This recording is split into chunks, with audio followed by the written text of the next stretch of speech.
All right. Good morning, good afternoon, good evening, wherever you are. Welcome to Black Mental Health Matters Show podcast. And my name is Elsa Apwork, and I'll be host today on a very special topic on addictions and mental health. And this is such a great and needed topic, especially how it intersects with Black communities and their well-being as well. And just want to quickly say that today is also International Men's Day, which is a day to recognize the cultural, political, and socioeconomic achievements of men. And this is so nice, especially with our Black men as well. So with that said, I am very excited to host our special guest today, Keisha Brown. And Keisha, you are a licensed clinical psychologist in the mental health field. So if you can please, first of all, welcome. Um, Yeah. and if you can please introduce yourself, tell us who you are, tell us about you, where you're located, what you do, and why you do what you do. Okay. Well, I'm Keisha Brown, and I'm a licensed professional counselor and a licensed substance abuse treatment practitioner. I'm located in the United States, in Virginia. I currently work at a psych hospital. I work with psych patients, and I love what I do. I've been licensed as a LPC for 10 years now, and I've been working in the mental health field for a little over 20 years. So I am so happy to be here with you all, and I hope I can help more in the future in any way that I can. Well, you absolutely can. And thank you so much for joining us today, taking the time as well. And what an amazing correlate that you have. Like with 20 years of mental health experience is so much needed, especially for our community. So we're very glad to have you here Thank today. you. And so today we're talking about addiction and mental health. I think it's one of my favorite topics just because talking about addictions, which is a different thing in and of its own, and we also have the mental health component. So, and it's very crucial because there are so many layers to it that hopefully we'll try to uncover today. Like, for example, I just read somewhere that people with mental illnesses are twice likely to have substance use disorder compared to the general population. And at least 20% of people with a mental health illness have a co-occurring substance use disorder. So we can really tackle this topic many different ways, from the mental illness aspect or from addictive things that are susceptible to addiction that can cause mental health abnormalities or mental imbalances. So there's just so many things that are related to mental illnesses. Like I said, there's also mental health problems that occur from addiction and addictive patterns and behavior as well. So we will hopefully be able to dive into some of these topics, some of these intersectionalities, and also getting to know, what causes addiction, how it affects our mental health, and are they related to mental health illnesses. So with that said, let's begin by actually diving into the concept and understanding what it is that we're trying to say. So my first question to you, Keisha, is what is addiction? Well, addiction, it's the fact or condition of being addicted to a particular substance, thing, or activity. Mhm. Yeah. I'm sorry. Were you about to say something? No, I was going to say, like how you said, um, pattern, substance, or activity, because we also have addictive behaviors. I think addiction is always associated with substance. I think that's the first thing we equate it to. So that's a good way of putting it. So do you think, what are some of the most common things that lead to addiction? Oh, wow. There's quite a few things, but on the top of my head, I would say that peer pressure, Mhm, physical, mental abuse, sexual abuse, mhm, um, early exposure to drugs. If mhm. you're raised in an environment where smoking marijuana or drinking alcohol is the norm, that can be a common thing that can lead to addiction and also mental illness. Right, right. And there's just so many layers to that, like I said. So, do you think there's such thing as good versus bad addiction? I say this because coffee is addiction. So, is there such thing as a good and a bad addiction or addictive behaviors, I guess? I think that all addictions are bad. And my reason is if you don't use things in moderation, you know, Hmm. become bad for you. Okay, so we know that substance abuse and alcohol abuse can lead to many health issues and cause a life of turmoil. But we would think that eating healthy and exercising a lot will be a good thing. Okay, so if you're eating a lot of vegetables and you're not adding any protein, your body can be losing protein. So that can be harmful. If you're constantly exercising and to the point that you injure yourself, that can be harmful. Right. So, yeah, I think as long as we're using um, things that's supposed to benefit us in moderation, that's fine. But when anything becomes an addiction, I think it's harmful. Okay, that's a good way of putting it. So in that case, then, talking about harm and how that can harm our mental health, what is the connection between mental health and addiction? Okay. Well, mental illness can contribute to drug use and addiction. People with mental illnesses may self-medicate Mhm. to take care of themselves to feel better. You know, when someone is feeling depressed, they might self-medicate with marijuana, or if someone with ADHD needs something to help them stay calm, they might self-medicate with alcohol. So yeah, I think that's the connection. Okay, so in that sense, then addiction can be classified as a mental illness? Um, yes, I think so. Okay. Yes, I consider both a complex brain disorder and a mental illness. hmm In that Yes. case, then, so in your experience as and in your field, what mental illness is most associated with addiction, or what mental illnesses are mostly associated with addiction? I noticed a lot of patients that's dealing with psychosis. hmm They will try to self-medicate. I noticed that they um, will like to self-medicate with cocaine or crack cocaine, and a lot of them smoke cigarettes as well. ADHD, I've seen some ADHD patients, some borderline personality. A lot of the personality disorders will do the same thing, as well as antisocial personality disorder. hmm And are there like repeated patterns with, how can addiction or patterns of addictive behavior affect our mental health? Yeah, if you or someone you care about is chronically using drugs or alcohol, it can lead to changes in their brain, which can lead to mental health issues. They can become paranoid, depressed, have anxiety, aggression, hallucinations, and other problems. Oh, okay. Yeah.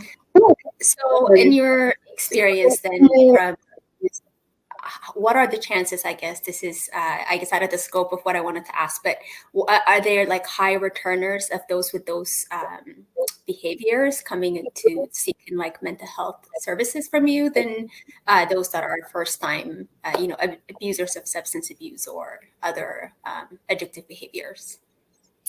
I see a lot of returners that are, have psychosis diagnosis, um, bipolar diagnosis, Mhm. a lot of dual diagnosis. Yeah, they're constantly returning. Yeah. Mhm. So would there be like a repeated, so if they come in for one mental health problem with overuse of a certain substance, could they develop another mental illness in your experience or?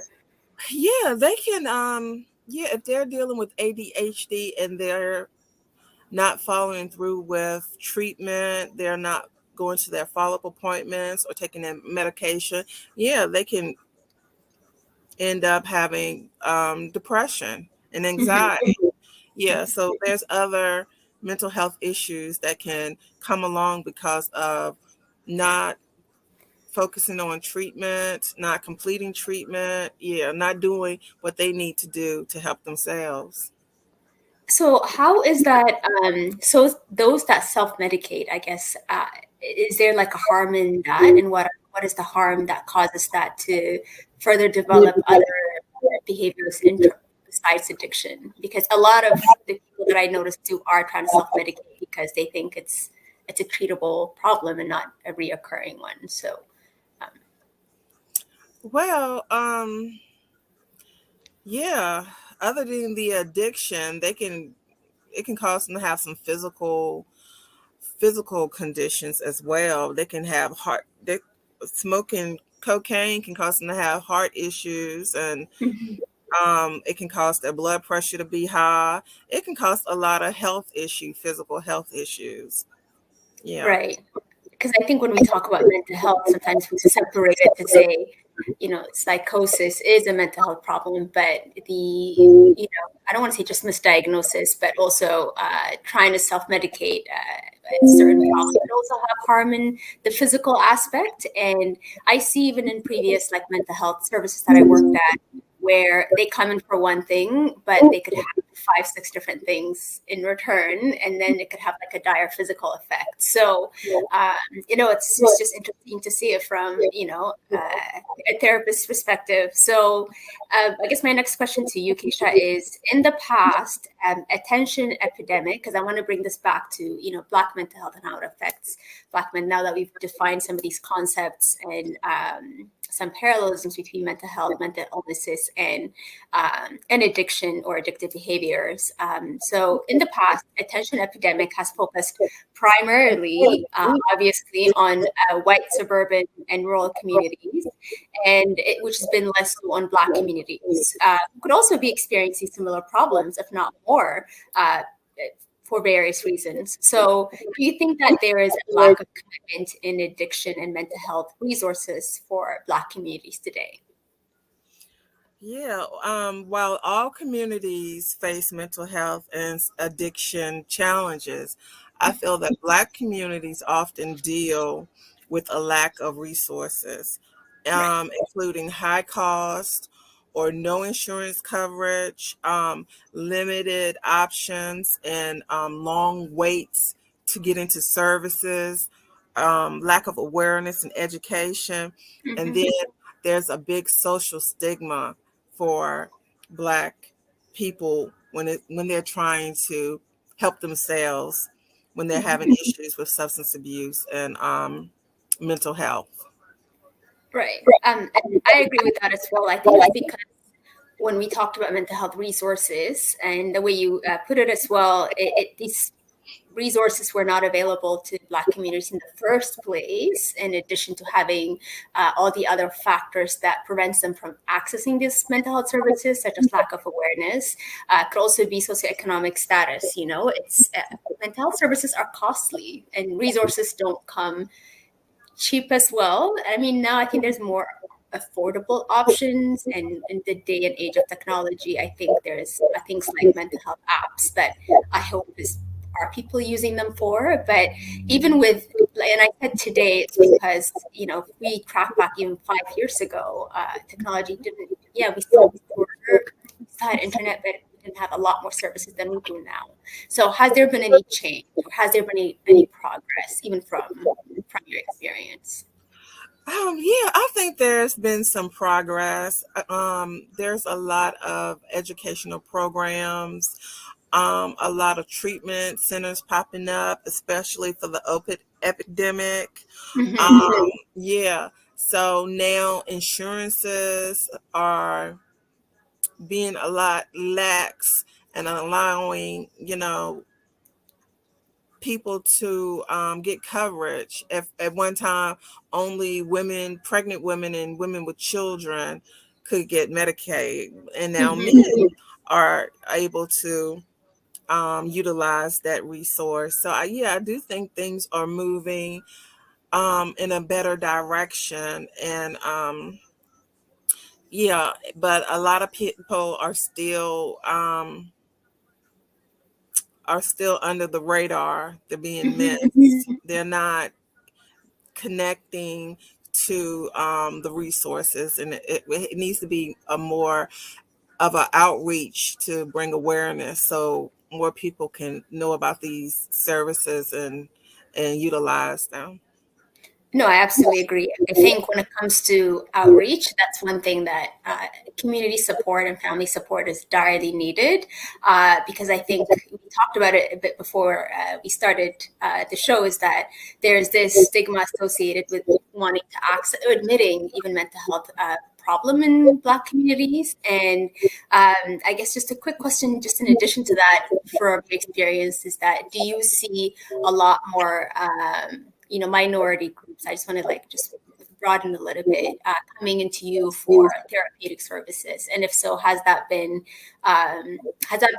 you seen an increase in more a diverse group coming to you for mental health services as opposed to the white community per se? Yes, I have. I've seen more people of color, and a large percent of men are now coming in for services, for mental health services and counseling. And at one time, I barely saw men, and it was like to ask for help, to ask for mental health or addiction treatment is admitting to having a weakness. Mm-hmm. So a lot of men, stay clear of that. But now I see a lot coming forward and asking for assistance. Mm-hmm. So, yeah. I mean, that's actually I don't know, it's nice to see that progress. And I call it progress because I think there's a lot of stigma associated with men. I think it's a lot more than it is for women, because women were, I think, socially taught to express ourselves, so we're more likely to open up to our problems and or with regards to our problems. So and I actually just did the show last week on technology, and I think I remember one of my guests saying that he's actually seeing a lot more frequent men using mental health apps to access mental health services, which I think is really kind of interesting because, of course, with mental health apps, you're creating that, there's a disconnect of not wanting to reach out to a therapist like you face to face, but they're more comfortable at least accessing a mental health service, which I think is so good in my space, in my head, just because I come from a cultural background where men are not even expressive about emotions, let alone mental health challenges. So it's nice to see that progress, and hopefully it continues that way and it can go that direction. So, which leads to my next question, is that how can a family member or a community, especially Black communities, what can they do when one of their own or one of their loved one is struggling with addiction? How can they encourage better care and accessing and mental health services? Before I get to that question, I wanted to piggyback a little bit more about what you said about the apps and people finding more resources from apps. I also, I felt like one of the good things that came out of the pandemic was a lot of health services was offered virtually. Right. Yeah, so that really allowed people, men and women of color, to access these resources for mental health and addiction therapy and treatments from the comfort of their living room. That increased the confidentiality. No one knew that they were seeing a therapist that was receiving this treatment. They were able to receive services and get the help they needed so they can start on the road to sobriety. So yeah, I agree with you. Having the apps and the virtual spaces where therapists can provide therapy, yeah, it's really an awesome outcome from the pandemic. This is coming from a therapist yourself, so that's a good thing to hear. And I think it's because you're right, though. It reduces that socioeconomic struggle as well, having to go access, because there's a lot of costs associated with wanting to go to a therapist. And especially in culture, Black culture in and of itself is, there's still that stigma, even though we talked about mental health. There's still that stigma embedded in men, especially, that if they are seen, you mentioned it earlier, it's a sign of weakness to seek a mental health a mental health service or to see a therapist. So in the comfort of their own home, at least they're able to virtually express themselves. And you're right, that is one good thing that came out of the pandemic, and also a lot of virtual health services that are happening. And I'm also seeing that change in some countries in Africa as well, and that it's becoming a big thing, that it's like, oh, I can do this from my home. Like, I don't actually have to go express my feelings. I can just express my feeling here, which I think creates a more comfortable space. Because when I used to think of mental health services, I think of like that Freudian chair, having to sit there and cry your eyes out. Not that but now it's just sit on your own couch, have your coffee, and you can talk about. You're more willing to talk about what it is that's bothering you, and knowing that there's someone else that's listening out there. So, bad COVID, but also for Yeah. So Exactly. that's a good point that you brought out there. So with that said, then how can we encourage our communities to? We can encourage our loved one or the individual to seek help. I'm sorry, to seek help. This may include finding treatment resources for them, finding a therapist who specializes in addiction counseling, and getting help for your loved ones. But we also need to understand that the loved one of the person who has the addiction also needs support. Mm-hmm. I feel like if there's someone in search of services because their son is abusing drugs, that mom or dad needs some resources and support as well. So, they can be referred to resources. We can set better examples, have a healthier living and pretty much giving up recreational drugs and alcohol and to be sober and have that just be that person that's showing them a clean, healthy life, to be that positive role model.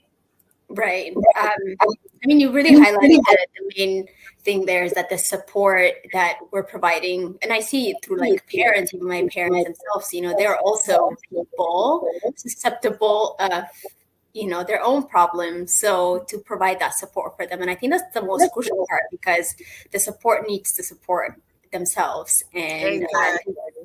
they are the unsung heroes as well, right? Because I just asked, what can we do as a person if we see someone struggle? But we also need that help so that we have the right tools and the right support, so that we can be able to better help the person in need. And so, as in your profession, then as a therapist, what's your advice when it comes to someone who's struggling with their mental health due to addiction?